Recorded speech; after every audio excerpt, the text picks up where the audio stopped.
Hello, it's Sasha Allenby here, and an absolutely warm welcome to all of you guys from all over the world who've joined me for tonight's webinar. Really excited to be seeing you and be joining you in this process. I'm very, very excited to be sharing this time with you. So before we even get started, before I share anything with you, what I want to do first of all is just invite you to close your eyes for a minute and to take a deep breath, to center yourself and to tune into your vision. As a potential author, whether you've just got a vague idea of the book that you want to write or a very clear idea and are pretty much a lot of the way through, there's going to be some information here tonight to help you. And whether or not this is brand new to you and you're just starting from scratch or you're really already on your way, take a vision of your book that you're writing. It might be a vague vision or a really strong vision. But just tune into it. Get a clear picture of the cover. Any images you've got around the title or just what the book's vaguely about, start bringing those into that picture. Feel how you feel when you hold that book in your hand.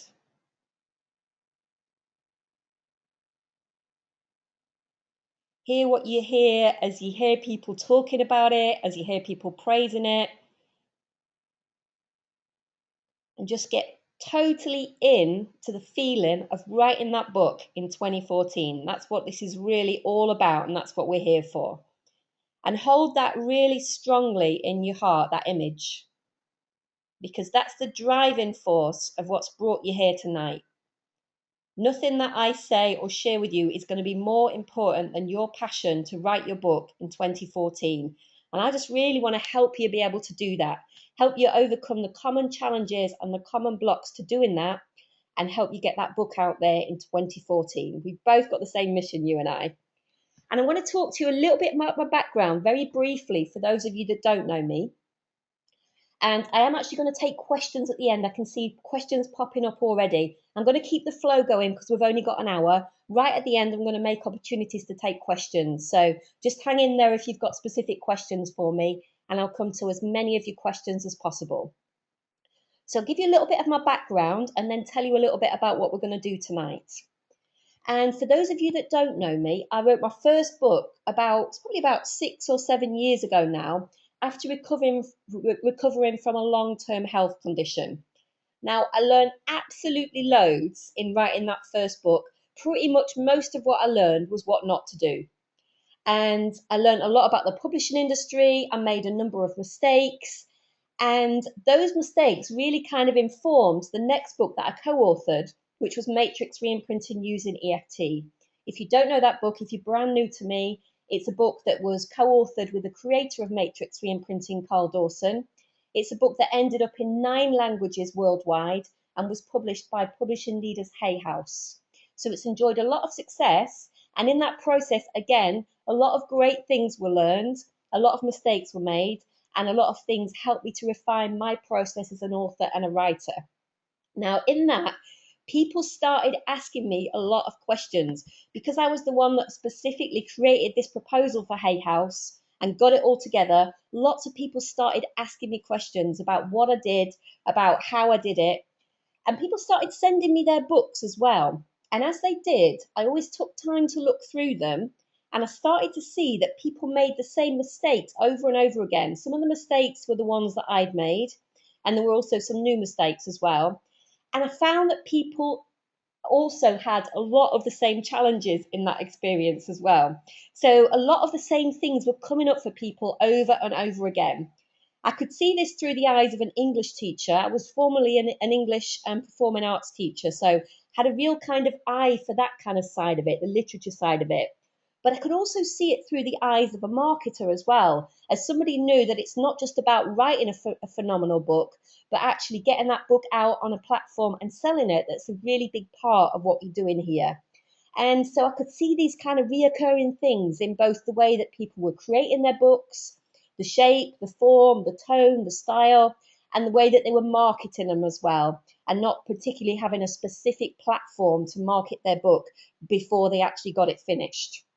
So this led me to start coaching people writing books and coaching them to also approach the publishing industry and coaching them to helping them get publishing contracts. And in that process, I've written a book called Write Your Book in 12 Weeks, The Definitive Guide for Spiritual Entrepreneurs, which is going to be out on the 2nd of January. It's going to be out very, very shortly. And tonight, what I want to do is I want to share with you a number of strategies. This is going to be totally content filled. And I want to share a number of strategies that are going to help you move through some of those common blocks and mistakes that I see time and time again with people. So tonight is going to be all about those common mistakes and how to avoid them, how to overcome them, how to move through them. I also surveyed a number of you. Thanks to all of you guys who sent in the survey so that I could see what those challenges were and just check that they were common to everybody. And I did find that those same challenges were occurring over and over again. So I'm going to share with you some of the results from that survey, some of the challenges that other people are having that are probably similar to the challenges that you're having, and also how to move through those challenges. And right at the end of the webinar, if you want to work with me further in 2014 to finish your book, I'll share with you how you can do that as well. So let's get started. And what I'm going to do first, I'm going to share the 3 most common mistakes that I see people make. And then I'm going to go on to the 3 key things that I get asked over and over again and that you guys asked me in the survey as well. So let's start with the things that I see over and over again. The biggest mistake that I see people make when they go to write a transformation or a self-help book is they write their life story. They make it all about them. And the key for writing in this genre is you need to make it all about your audience and not all about you. So if you have been writing in a kind of a journalistic style that tells your story about what you've been through, that might be really cathartic for you as a writer, but it's not highly marketable. And I'm going to talk more about what is marketable and what works for a market and an audience as we go through this webinar. So if that is the case, in a few slides' time, I'm going to tell you how to rectify that. So I'm going to give you the 3 biggest mistakes that I see first, and then we're going to talk about how to rectify them. So number 1 is write in your life story. You may have been through some particular challenge, some long-term illness, some serious disease, some massive trauma, or some other great challenge like depression, and you may have come through it. And that story is really valuable for you to help connect to your audience, but there's a certain way in sharing it that means that you're going to make it more marketable. And we'll talk about what that is in a moment. So biggest mistake number 1, writing your life story. Common mistake number 2 that I see over and over again is writing a concept book rather than a how-to self-help book. Now, concept books are all about your ideas or theories about life. And concept books were perhaps more popular in kind of like the 90s when the self-help boom really kind of came about. And people wrote a lot of kind of ideas or theories about how to live their life. Now, there are some concept books that have done really, really well over the years. The Power of Now by Eckhart Tolle is an example of a really awesome concept book. And that book really doesn't give a lot of how-to examples, but is purely a book about being or living in the now, being in the moment. So some concept books do come through, but generally the most marketable book is a how-to self-help book. Now, a how-to self-help book is a book that is going to give you specific instructions on how to do something.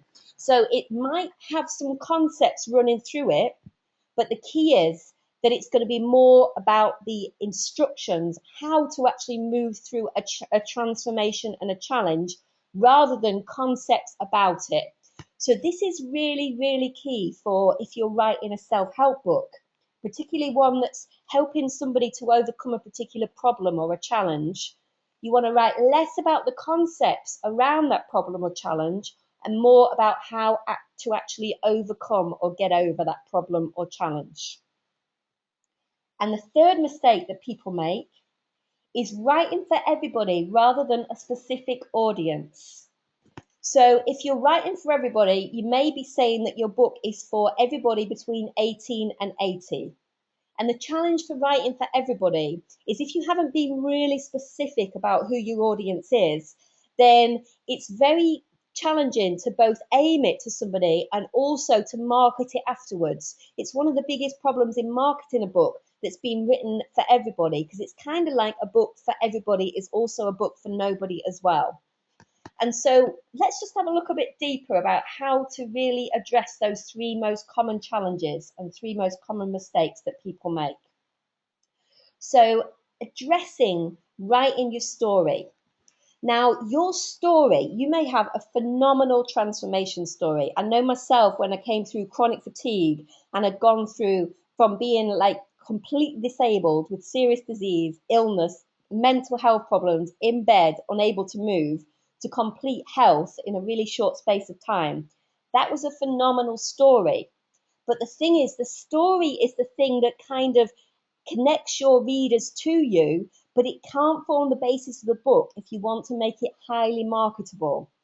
So all the time when you write in a book, even if it's a book of the nature that I've just mentioned, where you're helping somebody overcome a challenge or a condition, you need to be thinking in terms of what's in it for your audience. Your story might be an inspirational starting point, but you need to make the book about your audience and not about you. Now, this can be very, very challenging if you've written reams and reams already of your own story. And literally, I see this all the time in book coaching when somebody comes to me and they say, I've written 45,000 words, and they bring the work to me and it's 45,000 words of their own story. And then we have to kind of like change it and transform it into something that's more about the reader and less about them. So if you have already written loads of your book, but you've written from the point of your story, then there's going to be probably needing some rewriting so that you can make it a lot more marketable, and so that you can make it about your audience and the challenges that they're having, and not specifically about you. And if you think about it, in the self-help and transformation genre, even kind of like key figures in this genre don't write their self-help stories. There's only really one area of autobiographies where people who aren't known are successful, and they come under the genre of tragic life stories. And they are about the problems of life, or the problems that people have gone through, or the struggles or challenges people have gone through, rather than the solutions and the kind of like how to move through those challenges. So what you might find if you've already started writing a book of that nature is it reads a little bit more like a tragic life story than it does about a self-help and transformation book.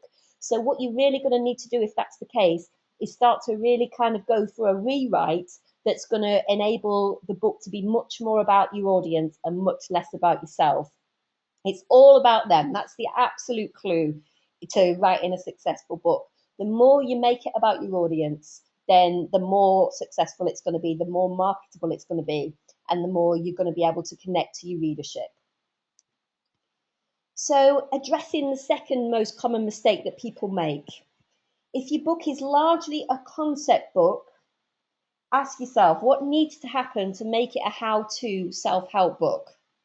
What does your book give your readership to do? And if it's nothing at this stage, that's absolutely fine. If you've written a purely concept book or started to write a purely concept book at this stage, and if you want to make it much more marketable, then the question to be asking yourself is, how do I transform that purely concept book into a much more marketable book?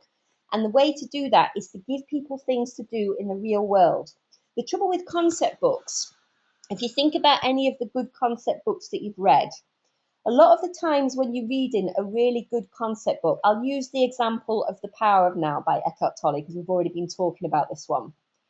If you read that book, while you're reading it, every single word on the page probably connects with you, and you're probably there with Tolle the whole time, like totally getting his message about the power of now.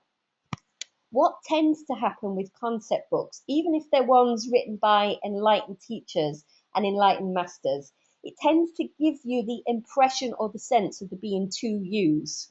There's the you that reads the book and totally gets on a conceptual level what's being shared as a concept, But on an experiential level, in real life, you might find that it doesn't actually match your experience. So you may have like a big awakening when you're reading the book. But then what do you do in your everyday reality when you're getting triggered or when you're stressed or when you're faced with some of your challenges? So the key to a really good self-help book is to bring as much how to into it as possible. How much of it can you really kind of bring alive to your readers with things that they need to do in their everyday reality? How many different kind of exercises, strategies, tools, techniques, things can you give them that are relevant to them, that are going to enable them to take what you're sharing out into the world and to really kind of make a difference to their lives with it? And that is going to be making your book a lot more marketable than if you write simply a concept book with lots of your ideas or theories about life. In fact, I spoke recently to somebody who was on the Hay House panel when we got our deal for the Matrix reimprinting book, and she said a big clincher for that book was how much there was for how to self-help stuff throughout the book, how many different exercises, how many different techniques, how much we actually brought it alive for the reader. So really think about that in terms of your own book if you're writing a book that you want to make really accessible to your audience. And addressing common mistake number 3, the amount of times somebody comes to me for book coaching and I say, who's the book for? And they say, oh, it's actually for everybody, really. Anyone between 18 and 80. It's for doctors, but also people with emotional challenges and people that get triggered. And right away, the challenge with that is you need to actually be writing the book for one specific person. In marketing, it's called your avatar, the person that your book is speaking to the most. Now, it doesn't mean that a whole range of different people won't read that book, but if you identify very clearly who you're writing the book for and get very kind of clear about who they are, what their challenges are, and what their needs are, then it's going to help you to use the right language. It's going to help you to pick the right style. It's going to help you with a whole load of other things, which we're going to talk about a little bit more in a moment and go to in a little bit more depth. So those 3 things then, moving over from writing your life story to using your story to inspire the book, but making the book all about them, working out exactly who the book is for, and making it a how-to self-help book rather than a concept book. Those 3 things right away are going to make your book much more marketable and much more audience ready than if you don't follow them. So they're my 3 biggest things that I see. Now, what I also asked you guys, and I did this in a survey because I wanted to really check that the things I was seeing in my clients were things that were common to everybody. And the results really did reveal that the things that I was seeing commonly in the clients that I coach are experienced by you guys over and over again, wherever you are in the world, whatever your level or skill level is of writing, whether you're brand new to writing or whether you've really accomplished at writing, these same things were cropping up over and over again. So I want to share with you what they are, and I want to also give you some strategies tonight for overcoming them. So, procrastination. When I asked you guys how much procrastination was a challenge for you in your writing, a whopping 78% of you said procrastination, even just getting started, was really challenging. So it's quite a high number of you guys that have got a really inspired or amazing idea for a book, but when it actually comes down to it, don't know how to get it down on paper. So I want to give you a number of strategies for overcoming procrastination. Now, you might think that the thing that I would suggest for you to overcome procrastination would be to sit down and write. Just like sit down and start writing. It's actually the last thing to do. And in my new book, I'm going to talk a lot about how procrastination isn't just about sitting down and writing a book isn't about sitting down and writing.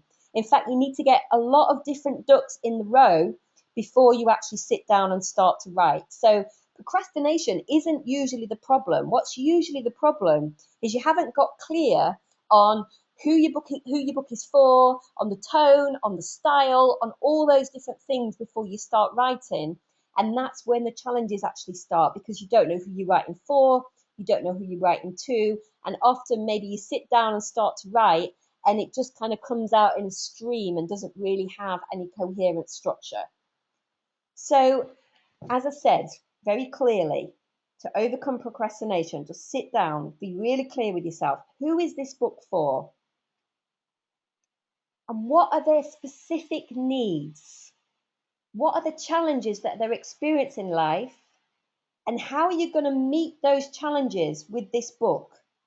It gets a lot clearer when you're really clear about who they are, what they need, and how you can help them.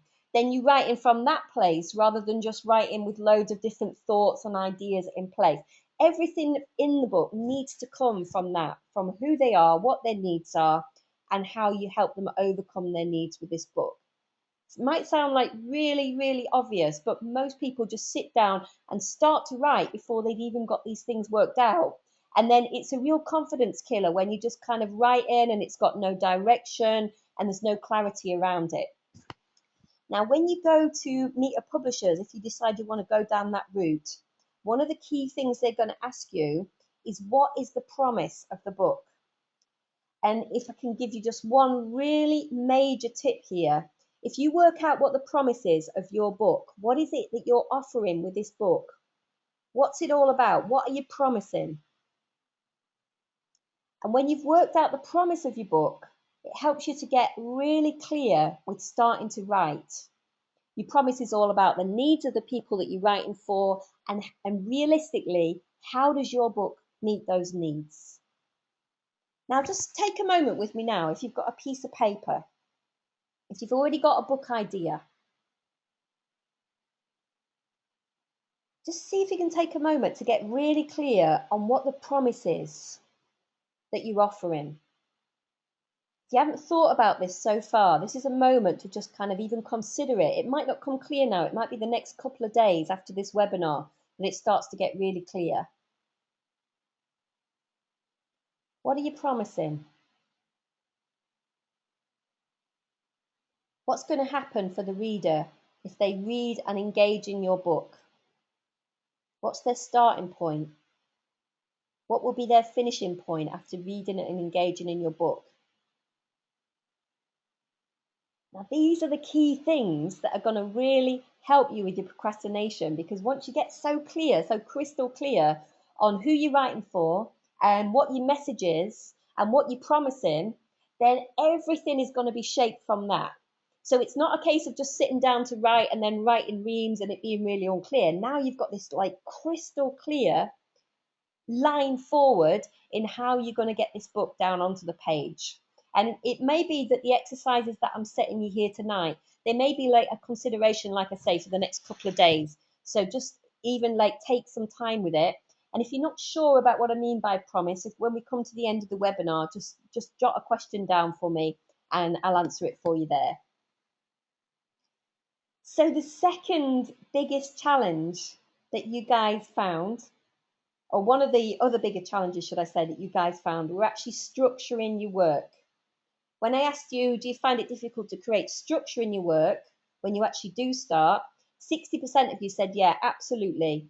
Structure is a really big challenge. Structure is something that kind of doesn't really happen for me.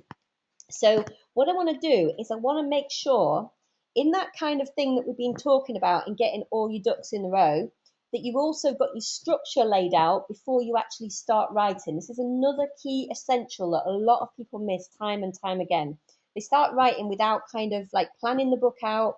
And again, that's something that kind of makes you write round and round in circles. You may have found this already yourself.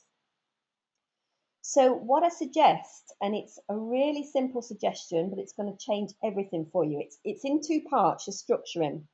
And obviously, this could be a whole webinar in its own, just talking about structure. All these topics could be a whole webinar on their own.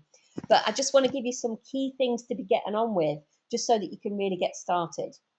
So if you haven't already, make a mind map of your book before you start writing. Mind map all the different ideas, all the different concepts, all the different tools, all the different techniques. And from that mind map, shape your structure first before you even begin to start writing. So the mind map will form your table of contents. And you're going to need to play with this a little bit to get things in the right order. And it might need to shift and change and be really dynamic as you go through writing the book. But the key is to, before you even start writing, know the structure, know the beginning, know the middle, know the end, know where the tools and the techniques come in. Now, let me give you a really top tip on structure that a lot of the publishers are looking for these days. You need some kind of quick start, even if your book's like a very practical book, but you need to get a number of different theories in beforehand. Make sure you've got a lot of practical stuff at the front end of the book, a lot of quick starts, a lot of practical tips and ideas. The reason being that if you structure your book so that you've got all the concepts and the theory at the front, and you don't start to do anything practical till, say, chapter 5 or 6, you'll have lost the really kind of kinesthetic people who need to take action and who need to be really kind of doing something when they're reading. So structure it, even if you've got to have it theory up front, structure it so that you've got a lot of exercises and practical things to do pretty much from the get-go. So people are writing things, they're doing exercises in real life, they're engaging in your work. That's going to make it far more effective than if you save all the kind of practical things till right near the end of the book. So keep that in mind. You need to touch on things for the visual people, the auditory people, the kinesthetic people. You need to give them things to do on all different levels throughout the book. So just really keep that in mind as you go through and you create the structure. So it can take a week or maybe even a couple of weeks to get that structure right. Still, I would be focusing on that before I was even focusing on the content, because you get all these things lined up first, and then you're in a much better position to get your book going. And then build a book before you even start. When I say build a book, you'll have created your structure, you'll have got your different chapters in order. You may even under those chapters have a number of different subheadings. Build it into an actual book on your computer. Like everything from the dedication to the table of contents.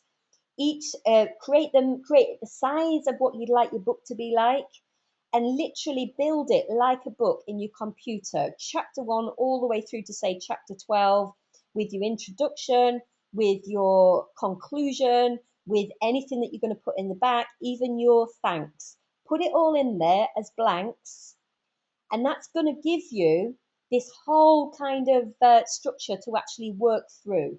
And I'm going to talk about where to start after that in a minute when we talk about momentum and keeping you writing going. So literally, if you build a book before you start, you're going to feel much more like you're writing a book than if you just kind of writing on your normal A4, going through and just writing like it's some kind of university essay or some kind of paper. So as soon as you've done that exercise and built your book, then you're going to feel a lot more like you're a writer and an author. You may even do some other things, like I'm giving you some extras now. Something like get the back cover ready and get the cover mocked up so that you can put it either on your wall or wrap it round the book. So you really feel like you're engaging in the process of being an author. You're bringing it to life for you, and it's becoming very, very real.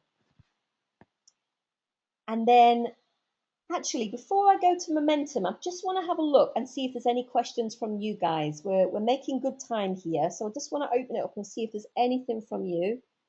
Let's just see. Oh, just loads more. Oh, wonderful. Loads more people had written in to say that they hear. And yeah, answering your question, Grace. Yes, absolutely. I'll send you the recording out later. Don't see any more questions so far. Jean says this is phenomenal info. Thank you. You're so welcome. And if anybody's got anything specific they want to ask me, I'm going to keep the momentum going now, which is perfect, because we're gonna do cover momentum. But if you've got any further questions about anything that I'm sharing with you tonight, please put them and type them in, because I want to make sure that I've got as much information out to you in the short time that we've got together. So the other thing that you guys had said was a really big challenge for you. In fact, look, that's a whopping something like 87%, that looks like here. 87% of you had said, I lose momentum when I'm writing and sometimes go whole weeks or longer without working on my book idea. And that one is probably the one that kind of trips people up most of all. So first of all, we want to make sure, like, if you've got those other two things in place, if you've got all your ducks in a row and you've created your structure, that's also going to first of all help with your momentum for obvious reasons, because you're kind of a lot more planned out than if you're just going to sit down and write, say, 30,000 words or more without any kind of clear plan about how you're going to do it. But then momentum becomes a very big challenge for so many different people. And it's the one, like, that I think, like, trips people up most of all when they're actually in the process of writing, just kind of keeping it going. So I want to give you some I'm going to give you 3 strategies for momentum. And then I'm also going to give you a bonus strategy as well. So one of my top strategies for momentum is to write every single day. You don't have to write reams and reams every single day. In fact, I would suggest you write maybe a concept or a technique or a theory or a subheading a day. So you keep writing little and often, particularly if you have one day a week that you usually write. Now, I want to invite you to write in the throngs of life. One of the biggest mistakes people make when they write a book is they wait for the perfect moment to write. And it's a little bit of a cliche, but you may find, like, you're waiting for, like, the writing sabbatical, or for this kind of moment where you sit in and, like, the sun is on your face and you're by the beach and you just kind of, like, got all this space and time. And the thing is, if you're writing a self-help, a transformation, or a spiritual book, you need to be writing in the throngs of life, because that's where your readers are and that's where you'll make the best and the biggest connection with them. And whatever fantasy you've got about being a writer and it being this kind of, like, perfect stream of everything where you just kind of sit down and you stream it out, lose that fantasy and make a commitment to writing in the throngs of your life. Write when you've got a headache, write when you've got, like, half an hour on your lunch break, write at the breakfast table, write when the kids are crying. Like, literally get into the habit of connecting and engaging in your book and engaging in writing it all the time. Literally whip your computer out wherever you can, whip your notebook out wherever you can, and be there engaging in the process. That's the biggest mistake for momentum that I see people make, is they're waiting for this perfect moment. They're waiting for it to all go quiet and still and they've meditated. And I'm not denying that some of your book will be written from that place. But if you're waiting for all of your book to be written from that place, then chances are that you'll never actually get it finished. In fact, I'll tell you a funny story. When I was finishing the Matrix re-imprinting book, and I kind of went on this road trip for 4 months, and in the UK, hired a motorhome, and I had this kind of, like, fantasy of driving around for 4 months in the sun. And actually, it was the wettest summer that the UK had on record. It rained every single day, and I was damp and I was miserable and I had a cold and it was really, really challenging. But I still wrote all the time. And maybe that was exactly where I needed to be to write a book on emotional health. Who knows? I don't read into these things. But the key is, if I'd have just kind of given up and waited for the perfect moment to finish that book, it would literally have never come. So I want to help you shift your paradigm of what it means to be a writer. And I want to help you to write in your throngs and the passion of life. And you also need, in the process of that, to develop a relationship with writing your book. And hopefully it's going to be a healthy relationship. There might be times when it's not so healthy, but I want to help you or support you to create the best relationship possible for writing your book. What a lot of people tend to do, particularly people who have got a lot of clients or people who have a part-time job and they drop one day a week to write, often a Friday, and they find that if they only write on that one day of week, what tends to happen is it's really, really stilted and it takes them half a day to get into the writing. So if you're writing every day plus that one day of the week, it's going to absolutely change everything. Now, imagine if you had a lover that you only saw one day a week, that you didn't speak to or have any connection with on any day apart from Friday, and then you got together with them on Friday. Chances are It's going to take a little bit of time to adjust to each other and a little bit of time to get into the flow with each other. And you know yourself that if you have that same lover but have some way of connecting in with them every single day, then Friday they're not going to feel like a stranger. And it's exactly the same when you write in your book. You need to keep that fire, that momentum, that passion going. And that's going to help you to not be so on off with your work. If you make that kind of commitment, even if it's just to literally read what you wrote yesterday and make a few adjustments, you're still connecting in and you're building and kindling that fire, that relationship, which will mean that it's going to kind of be easier to keep connected and keep your momentum going.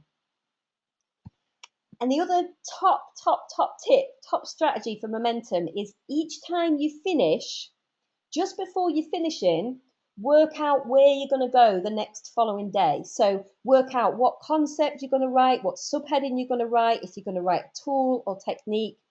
What will tend to happen when you do that is overnight or between when you finish and when you start again, you'll start to get downloads or kind of like think of things or have ideas.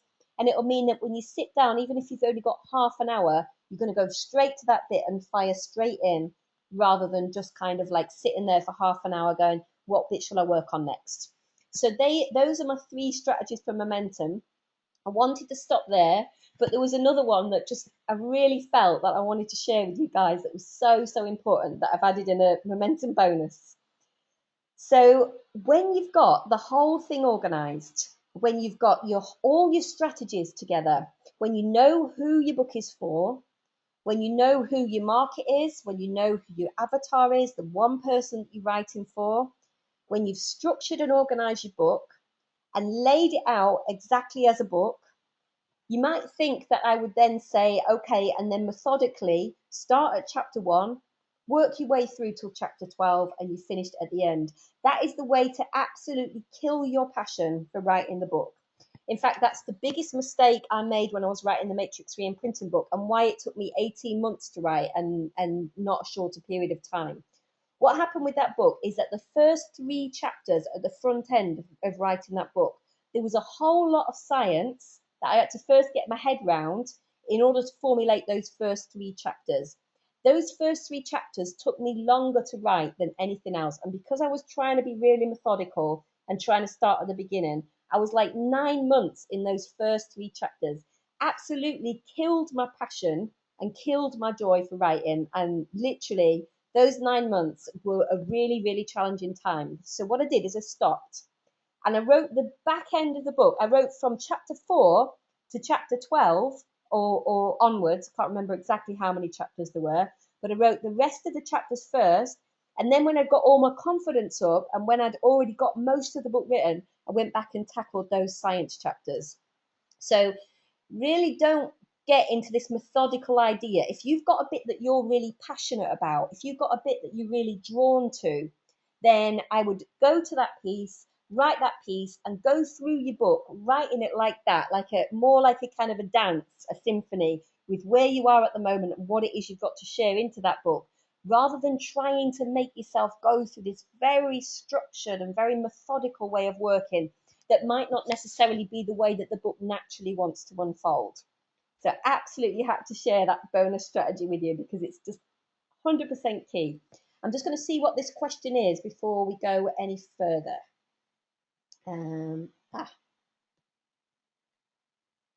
Okay, let's see.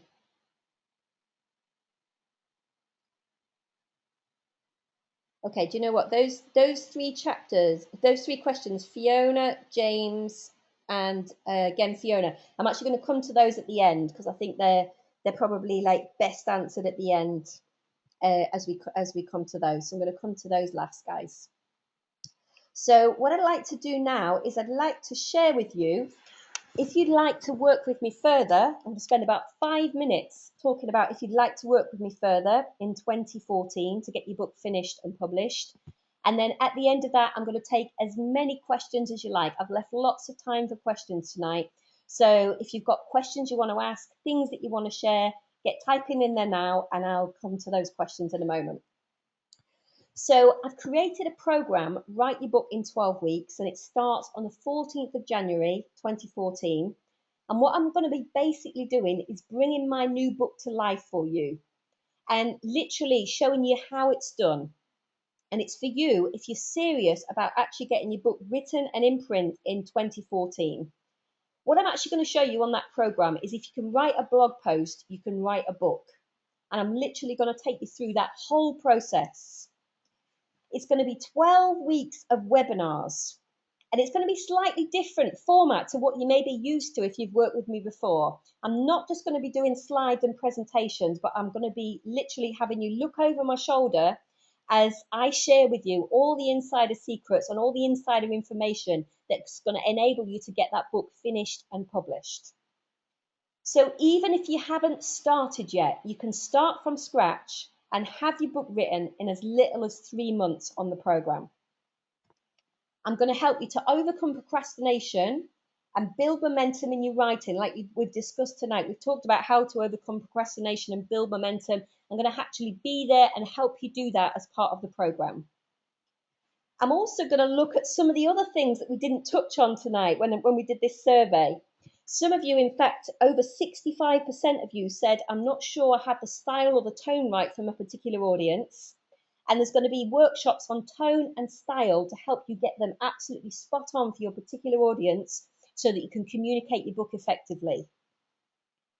The other thing that came up a lot for you guys, in fact, 80% of you said you don't have a platform in place to market in your book and wonder how to build your audience. The key thing about this program is we're not going to ignore the fact that when you finish that book, you're going to need to be able to get it out there and share it with a wider audience. Even if you get a publishing deal these days, they are only interested in taking people on that have built a platform and that have built their list. So instead of ignoring that until the end of the process, which is what a lot of authors do, I'm going to share with you how you can start to build that platform so that's in place, whether or not you're self-publishing or whether or not you're actually going to go and approach a publisher. And also, a whopping 95% of you said that the publishing industry felt like a minefield to you and you didn't know actually where to begin. So I'm going to be giving you all the insider information and secrets on the publishing industry that I learned so that you can make the right choices for you.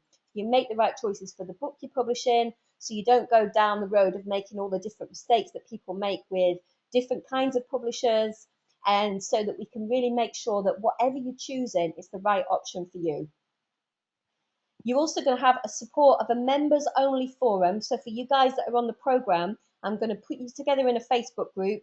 You know the value of that because you know, like, when you're writing something and creating something yourself, it's really valuable to be sharing that with somebody else that's having the same experience. And I'm also going to, if you choose, because some people aren't into this style of support, but if you choose, I'm going to send you an email every day for 90 days, guiding you through the process. So I'm literally, even on the days that we don't have webinars, I'm literally going to be there with you in the living room. Those emails are going to contain anything from videos to articles to clips to support to encouragement to keep you rolling through that whole process. Now, there's also a number of bonuses if you sign up before the 21st of December. I'm really clear. I really get that this is a New Year's resolution for a lot of people. And I really get that some people can just go, when they know what to do, they can go and do it. But some people also need the how to do and the support.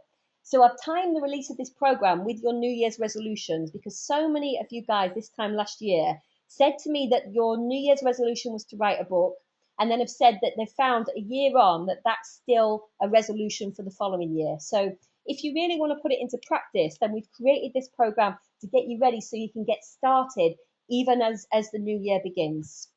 So the bonuses for signing up before the 21st of December, you're going to receive Authentic Messenger, which is a program that I created with marketing expert Brett Moran. There's over 40 hours of pre-recorded material already on there. It's going to help you to create your videos for your websites, to create your websites, to create e-courses, to successfully market your book, and to help you to build your platform. There's no other program that I know that's going to enable you to so quickly be able to get into building your platform as that one, and it's already sitting there ready and waiting for you. You also, if you sign up before the 21st of December, you're going to get a free 20-minute consultation with me. And in that free 20-minute consultation, I'm going to make sure the idea you have is a marketable one. I'm going to help you to get really clear so that you can save yourself hours, weeks, or even months later. And also, the first 10 people to sign up get a 45-minute one-to-one session with me, actually live on the program in the bonus section, so that I can really help you to shape your particular challenge or move through the particular challenge that you're having. And so Authentic Messenger retailed at $565 just this year in February. And if you work one-to-one with me for a single hour, it's usually $250. Yeah, I'm bringing you this program, the whole program, the 12 weeks, plus the Authentic Messenger bonus if you sign up before the 21st, plus the 20-minute free bonus session with me, consultation one-to-one, for $595. And if you sign up before the 21st of December, you'll also save a further $100. So it's going to be $495 for the whole program from start to finish. So I'm going to send you, you can go to www.sashaallenby.com, your book in 12 weeks, that's all hyphenated. If you just go to my website, sashaallenby.com, and go to programs, you'll see straight away that it's the first program there. And if you also would like the link to that, I'm just going to send you that in your chat box now so that you can have that right away.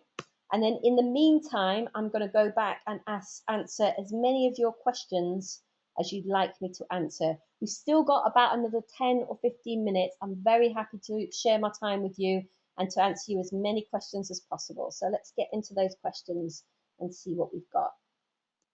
Okay, so James said, can you suggest a cover designer, i.e. 99 design? Yes, I can actually. What I'll do when I've finished this webinar as a follow-up for you guys is I'll send you, I can't think of the name of it off the top of my head, so the guy that's designing my covers, he's doing it at a very reasonable rate. If you're on a very, very tight budget, really, really tight budget, if you go to www.fiverr.com with 2 R's on the end, so FIVERR.com, you can get your book cover done for as little as $5. But I'll also send you out some other, there's something for around $30 that I came across that looks pretty cool. And there's something for around 65 UK pounds, which is about $100 as well, that looks really cool. So I will send you that information out as in a follow-up. Now we've got, what about illustrations from Fiona? I'm assuming you mean illustrations as part of the book. So I will answer that as if you mean illustrations as part of the book. Yeah, illustrations are really awesome. The key thing about illustrations, if you are self-publishing on Kindle, then you want to make sure that the illustrations are actually going to be effective on, say, somebody's iPhone, or if they're like looking at it from the Kindle. So I tend to really like illustrations because they're really good for visual people. If you're having a print version of your book, particularly if it's going to be on a bookshelf, illustrations are great because when people pick your book up and flick through it, they spend longer connecting with it if they see illustrations. But you want to make sure that they're relevant to your audience, relevant to the content, and also that they will work on things like Kindle if you're actually kind of adding them as a Kindle book. I know there can be some challenges with illustrations in Kindle, and they can get a little bit kind of cut up if you make them too big. So you really want to check that. And also, Fiona said, should you split up your life story into a bit per chapter followed by practical stuff, or do it in a separate chapter? That's going to depend. See, the fashion's changed a little bit. It used to be that when you wrote a self-help book, right at the front of that self-help book, you would have your own life story, your transformation story. The thing is, the fashion has become so much more to make the book about your audience and much less about you. Your story does connect you to your audience, but it endangers it making it too much about you. So I would suggest you come in with something like the introduction first, and you get them engaged, and then your story is either you put your story there, like in a point after that, but making it really kind of about them as well. So connecting into their emotions and their feelings. Or you can break it up into little bits and spread it throughout as well. But as long as you're again bringing it back to them when you do it, it's a real skill and a real art, Fiona, to be able to do that. But it's really, really key. Now, Megan says, if you lose momentum, how do you regain it again? So I would go with the strategies that I've given you to really kind of get the momentum going. And if you are really kind of like fallen out of momentum, if you followed all those things that I've shared with you and you still kind of lost the connection with your book, what I would do is just like if you had a relationship issue with a lover, think of your book like a lover or like a friend. If you had a relationship issue or challenge with your lover or your friend, what would you do to rebuild that relationship up? And it's things like going in to write about the bit that you're most excited about next. It's things about like finding something joyful, like a transformation story, or something really joyful to write about that rekindles your passion for the book. So think of it in terms of like your passion. Think of it in terms of how you would mend a relationship or a friendship with somebody, and connect with it that way, finding the bit that fills you with the most joy, and then building that momentum again by starting to do it a little bit each day and connect with the joy a little bit each day. And also check in for yourself as well, Megan. Check in that you're kind of doing a lot of stuff to look after yourself as a writer as well. You know, if you're only going to write when you're completely exhausted, if you meditate or if you kind of like relax for 10 minutes or even watch something inspirational on YouTube, is that going to get your excitement back up about the book? Think of it in terms of your joy as a writer and what you want to connect in and write with in the book. And hopefully that's going to get your momentum rekindled again. And Michelle's said, hi, Sasha. So hi, Michelle. And I don't know if there's going to be a piece that follows that. Let me see. Rick says, hi, did you just say that you have finished delivering content from here? Yes, Rick. From here on inwards, I am just answering questions. Yes. Okay, Michelle. Yeah, Michelle's come back. I thought she might. So Michelle says, this is a great webinar. Thank you, Michelle. And my question is, I want to write a book about guiding people to find their inner light so they can remember who they really are and why they're here, to show them how they can heal and create the life of their dreams. As I've been on this journey myself, and I'm not sure how to do that. I feel what I've used to help me get through this, from angels to Reiki to EFT and Matrix to do lots of other things, have all been written about anyway. Not sure where I could create a space for me. This is beautiful, actually. This is what a lot of people bring. And what I want to ask you to really think about, Michelle, what is it that you're going to bring that's unique to this project? Because remember, of course, people have written about those things over and over again. But first of all, bring it right back to you. What's unique about you? Do you work with clients in a certain way? What's the uniqueness that comes through that? Do you contact or talk to people in a certain way?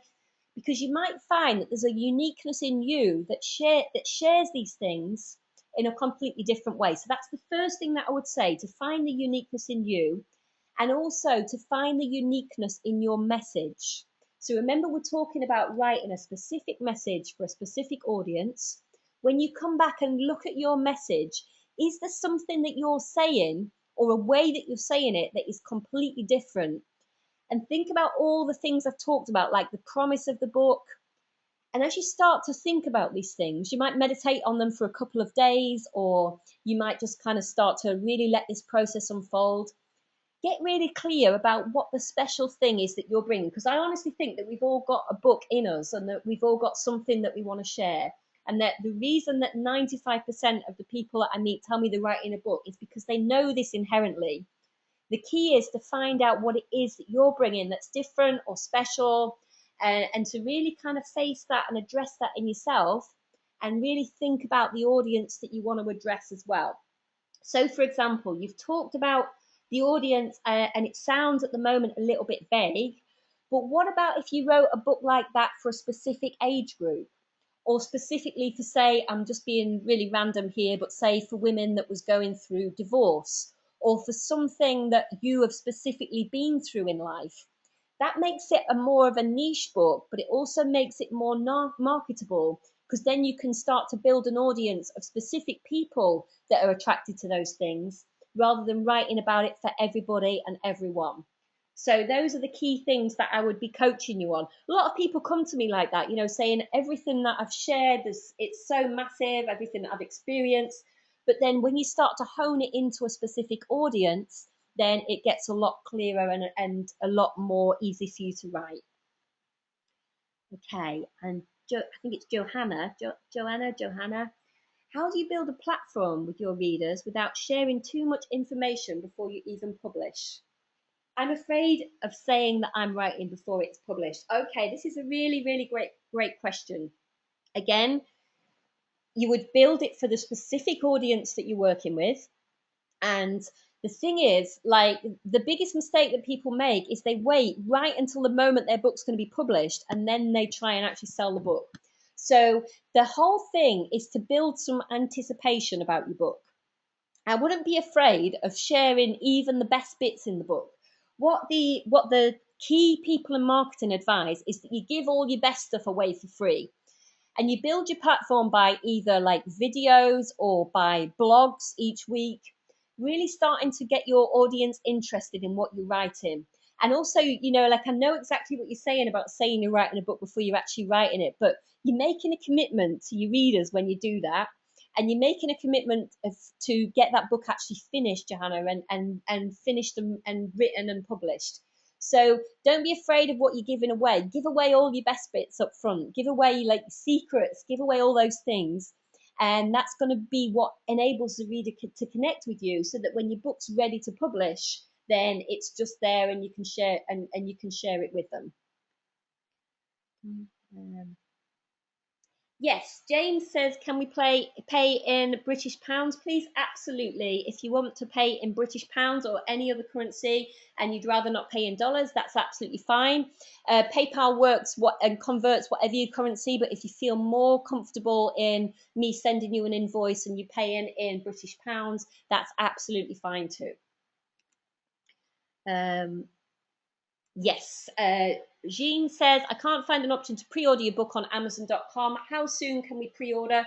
So, Jean, I'm self-publishing this book. It's going to be out on Kindle by the 2nd of December. And all you guys that are here tonight, I'm going to let you know as soon as it's out. So I'm going to share that with you straight away as soon as it's out. Thank you, James. I appreciate your beautiful feedback. That's lovely. Let's see. John says, I think I have more excitement about writing a book but more confusion on what I should write about. Really enjoying this though, thanks. And if I can help to clarify any of that confusion, John, or if it's just something that you've got to go away and sit with and just kind of like meditate on, then hopefully that's going to come through over this Christmas period. And Jenny says, I want to make my book anecdotal with my experiences as a midwife and my own experiences of postnatal depression, as well as self-help. How do I cope with family pressure to not bring up the past? How do I cope with family pressure to not bring up the past? I'm not... Jenny, can you ask me that in an email? Because I'm not quite sure what you're asking me there. But if you email me when you get the follow-up from this, if you send me an email, then I'll answer that in email. I'm not quite sure what you're asking me there. So just send me an email and I'll get clearer for you.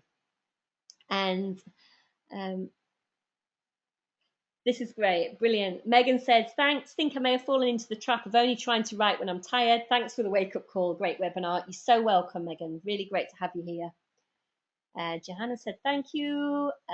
Thanks from Michelle. Michelle, as you talk about the specific age group, I thought about children, and then from that thought about the inner child and early trauma. It might still be a bit vague, but it's something to work with. Thank you again. Brilliant. I'm glad that stirred something up for you there. And I think we're just about to finish. Okay. The publisher, like, I knew somebody, I'm surprised this is the first question about publishing. I knew somebody was asking about publishing, and it's a whole I mean, on my new program, it's a whole like webinar and a half in itself. It's a really, really long one. The one thing, if I was going to give you one tip about publishing, and just kind of like summarize one tip, I would actually, let me give you two. Make sure you've got everything like really ready before you even contact a publisher. Don't go with just an initial idea, because they're not interested in initial ideas, they're interested in finished products. But the other thing I would say is be very wary of anybody that approaches you, or buying into any kind of publishing deal. There is vanity publishing that you can buy into that's great, and I recommend things like Balboa Press, which is a wing of Hay House. But there's also a whole other bunch of publishers who are either just going to publish a book and expect you to do all the work yourself, or who are going to look like it's a publishing deal, but then you end up paying a lot of different money to them. My first publishing deal that I got was one where it looked like a publishing deal, but then as soon as I'd signed, they started asking me for all different kinds of money, and I did lose quite a lot of money on that particular deal. So I would say be very cautious of anybody that approaches you, and go into all the different kind of like bookshops, look at who you are most drawn to, look on their website at their particular submissions guidelines, and make sure that you follow those to the letter. So just get really clear on who's the best fit for you, and be really kind of wary of anybody that offers you anything that where they approach you. You're going to need to specifically approach the publisher, and it's often a kind of quite a long journey. So anyone that approaches you, I would stay away from. Hope that helps, Joanna. It's summarizing like a lot of information into a very small piece. And Jen says, will do, thanks. Brilliant. Ashley said, brilliant. Time to come out. Great to connect with you, by the way, Ashley. It's been a while. Really great to see you. A time for me to come out of hiding and get right in. Brilliant. Wonderful. Okay, guys, I've absolutely loved this time with you. Thank you so much for being here and sharing this time with me. I will send you the recording, and I very much look forward to seeing you on the program if you're joining me for that. Have an amazing day. Any questions, email me, and I'll see you soon. Lots of love. Have an amazing Christmas if you celebrate it, and goodbye for now.